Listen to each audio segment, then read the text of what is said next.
Sa kasalukuyan, wala pa naman tayong binabantayang low pressure area o anumang sama ng panahon na maaring makaapekto sa ating bansa sa mga susunod na araw. Gayunpaman, patuloy yung pag-iral ng ating easterlies sa malaking bahagi ng Mindanao at itong eastern sections ng Southern Luzon at Visayas.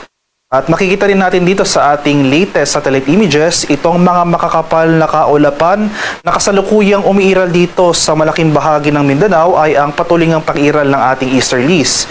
So patuloy pong paalala sa ating mga kababayan, particular na sa Southern Mindanao, na naapektuhan or nasalanta nung nagdaang lindol, na patuloy po tayong maghanda at maging alerto sa mga banta ng rainfall-induced landslides dahil inaasahan natin na sa mga susunod na oras ay makakaranas tayo ng mataas na tsansa ng mga malalakas at mga tuloy-tuloy na pag-ulan na dulot ng easterlies. Meanwhile, for Metro Manila at nalalabing bahagi ng ating bansa, magpapatuloy itong maaliwalas sa panahon bukas. Pero ngayong hapon hanggang mamayang gabi, nandyan pa rin mga tsansa ng mga biglaan at panandaliang pag-ulan na dulot ng localized thunderstorm. So makikita natin dito sa ating latest satellite images, no?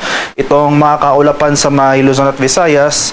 Ito po yung mga namumuong kaulapan na associated sa ating mga localized thunderstorm. So, hindi naman po magtatagal yung mga pag-ulan na ito, pero may kalakasan. So, maghanda pa rin po tayo sa mga localized flooding, especially sa mga susceptible areas.